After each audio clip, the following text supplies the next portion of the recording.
दशक चौथा समास नववा आत्मनिवेदन भक्ती। या समासामध्ये भक्तीचे अद्वैत स्वरूप वर्णन केलेले आहे। जाणतेपणे सर्वस्वाने समर्पण करणे म्हणजेच आत्मनिवेदन होय। या भक्तीत भक्त भगवंतांपासून वेगळा उरत नाही।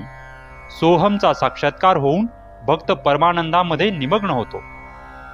नमस्कार, आपणास हा व्हिडिओ आवडत असेल तर अशाच प्रकारचे माहितीपूर्ण व्हिडिओ बनवण्यास आम्हाला प्रोत्साहन देण्यासाठी आपल्या ओम भक्तिभाव या चॅनेलला सबस्क्राईब करा। व्हिडिओ खालील अंगठ्याचे बटन दाबून लाईक करा व हा व्हिडिओ आपल्या मित्रपरिवारांसोबतही शेअर करायला विसरू नका। पण आत्मनिवेदन भक्ती। श्रीराम मागा झाले निरूपण, आठवे भक्तीचे लक्षण, आता ऐका सावधान, भक्ती नवमी श्रीराम। श्री समर्थ म्हणतात की मागील समासात आठव्या भक्तीचे निरूपण केले। आता सावध होऊन नववी भक्ती कोणती ते ऐका।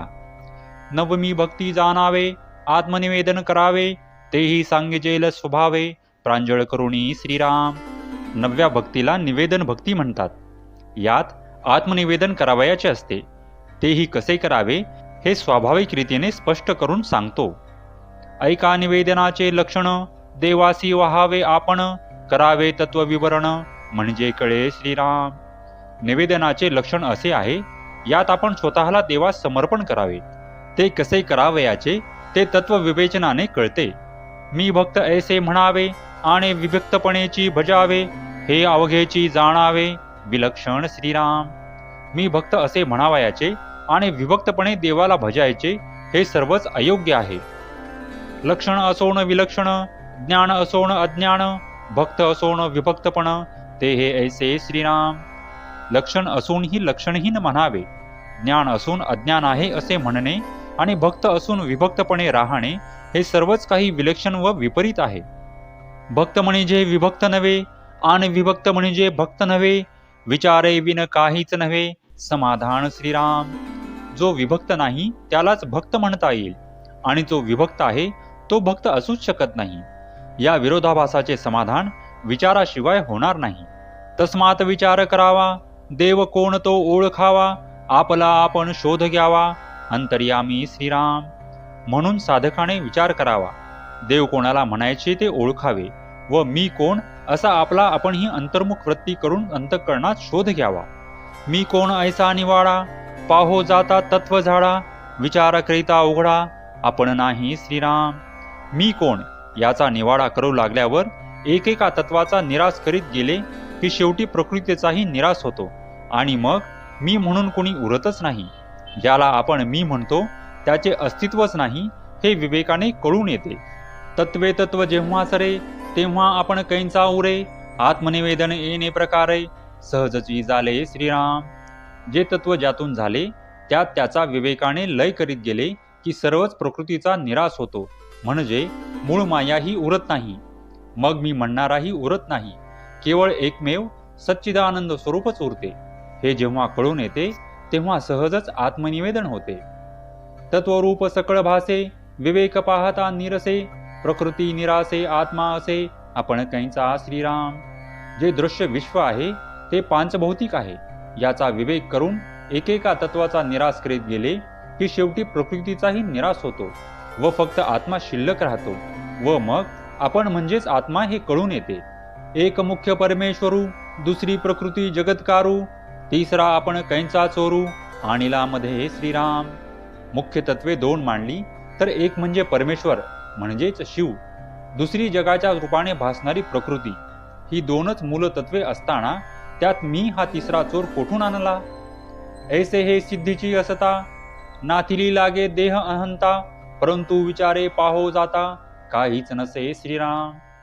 याप्रमाणे विचाराने हे सर्व सिद्ध झाले असता लटकी मी देह ही बुद्धी उगीच मागे लागली आहे, पण तत्वविचार केल्यावर मीचे अस्तित्वच राहत नाही। पाहता तत्व विवंचना, पिंड ब्रह्मांड तत्वरचना, विश्वाकारे व्यक्ती नाना, तत्वे विस्तारिली श्रीराम। तत्व विवेचन करू लागल्यावर एका तत्वातून दुसरे तत्व कसे झाले हे कळते व पिंड ब्रह्मांड रचना कशी झाली व विश्वाकार नाना व्यक्ती त्यांच्या रूपाने नाना तत्वे म्हणजे पंचमहाभूतादी कशी विस्तार पावली आहेत हे कळून येते। तत्वे साक्षत्वे ओसरती, साक्षत्व नुरे आत्मप्रचिती, आत्मा असे आदि अंती आपण कैंचा श्रीराम. याप्रमाणे विवेक करू लागल्यावर आपण तत्वाहून भिन्न साक्षी आहोत हे कळते. ही जाणीव झाली की तत्वे ओसरतात. पुढे जेव्हा आत्मानुभव आत्मप्रचिती येते तेव्हा एकमेव सच्चिदानंद स्वरूपाशिवाय दुसरे साक्षीत्वही उरत नाही. आदि अंती फक्त एक आत्माच आहे हे कळल्यावर मी शिल्लकच राहत नाही. आत्मा एक स्वानंद घन आणि अहमात्मा हे वचन, तरी मग आपण कैंचा भिन्न उरला तेथे श्रीराम. एक आत्माच स्वानंद घन असून अहमात्मा म्हणजेच मी तो आत्माच आहे असा अनुभव आल्यावर तेथे आपण म्हणून भिन्न कोणी कसा उरेल. सोहम हंसा हे उत्तर, याचे पहावे अर्थांतर. पाहता आत्मयाचा विचार, आपण कैंचा तेथे श्रीराम. सोहम हंसा हे मी कोण या प्रश्नाचे उत्तर आहे. याच्या अर्थाचा सखोल विचार केल्यावर आणि आत्म्यासंबंधी विचार केल्यावर कळून येते की जेथे आत्म्याशिवाय अन्य काहीच नाही तेथे आपण आपले अस्तित्वच कुठे शिल्लक राहते. आत्मा निर्गुण निरंजन, तयासी असावे अनन्य. अनन्य म्हणजे नाही अन्य, आपण कैंचा तेथे श्रीराम. आत्मा निर्गुण निरंजन आहे, त्याच्याशी अनन्य असावे. याचा अर्थच असा होतो की तेथे अन्य म्हणजेच दुसरा कुणी नाहीच. मग तेथे आपण म्हणजेच मी राहतोच कोठे. आत्मा म्हणजे तो अद्वैत, जेथे नाही द्वैताद्वैत तेथे मीपणाचा हैत. उरेल कैंचा श्रीराम. आत्मस्वरूपात द्वैत तर नाहीच, पण अद्वैतही उरत नाही. जेथे द्वैत अद्वैत नाही तेथे ज्याला एकत्व किंवा भिन्नत्व भासते तो मी तेथे उरतच नाही.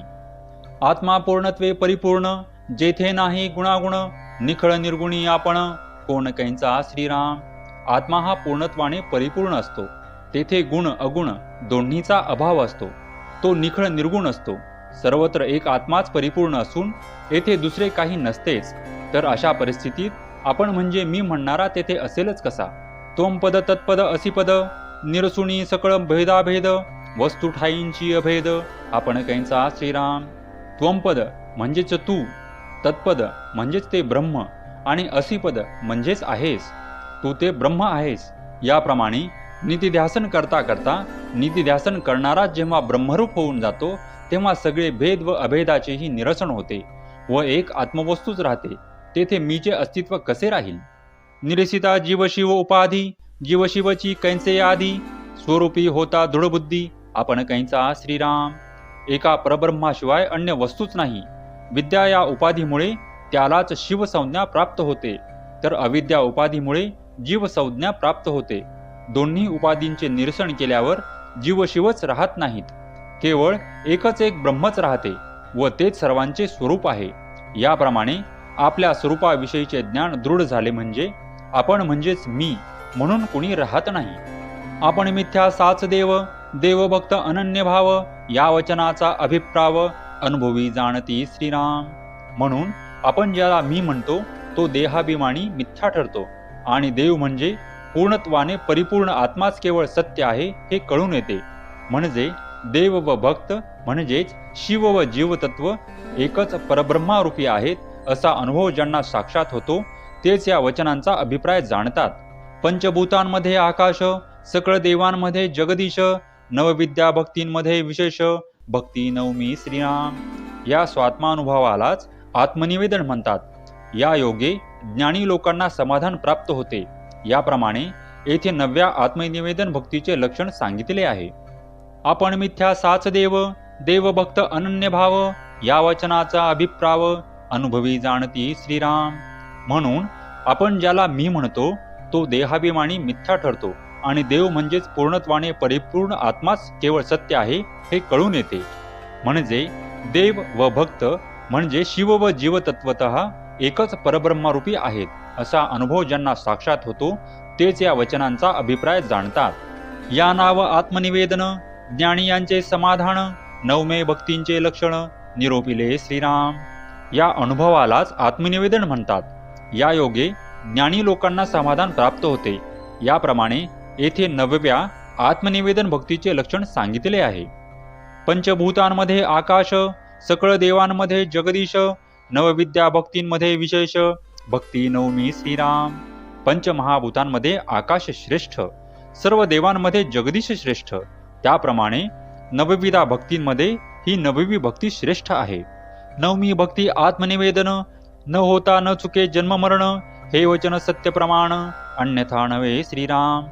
जोपर्यंत ही नववी आत्मनिवेदन भक्ती म्हणजेच स्व आत्मा अनुभव प्राप्त होत नाही, तोपर्यंत जन्म मरणातून सुटका होऊ शकत नाही.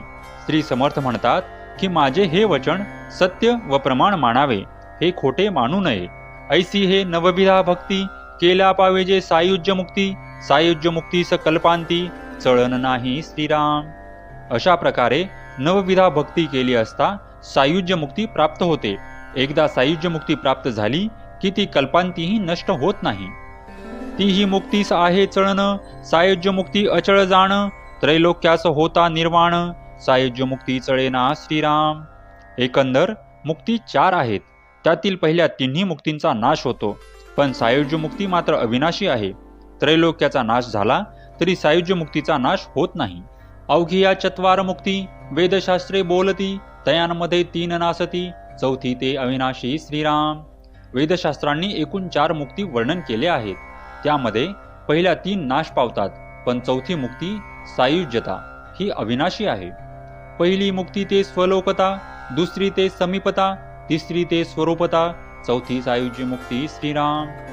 स्वलोकता ही पहिली मुक्ती होय, समीपता ही दुसरी मुक्ती असून स्वरूपता ही तिसरी मुक्ती आहे, तर सायुज्य मुक्ती ही चौथी मुक्ती होय. ऐसिया 4 मुक्ती भगवत भजने प्राणी पावती, हेची निरूपण प्रांजळ श्रोती, सावध पुढे परिसावे श्रीराम. भगवत भजनाने या 4 मुक्ती साधकांना प्राप्त होतात. या 4 मुक्तींचे प्रांजळ वर्णन पुढल्या समासात करीत आहे, ते श्रोत्यांनी सावध होऊन ऐकावे. इति श्री दासबोधे गुरुशिष्य संवादे आत्मनिवेदन भक्ती नाम समास 9वा. श्रीराम.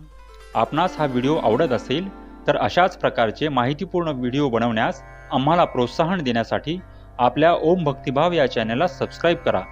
व्हिडिओ खालील अंगठ्याचे बटन दाबून लाईक करा व हा व्हिडिओ आपल्या मित्र परिवारासोबत शेअर करायलाही विसरू नका. धन्यवाद.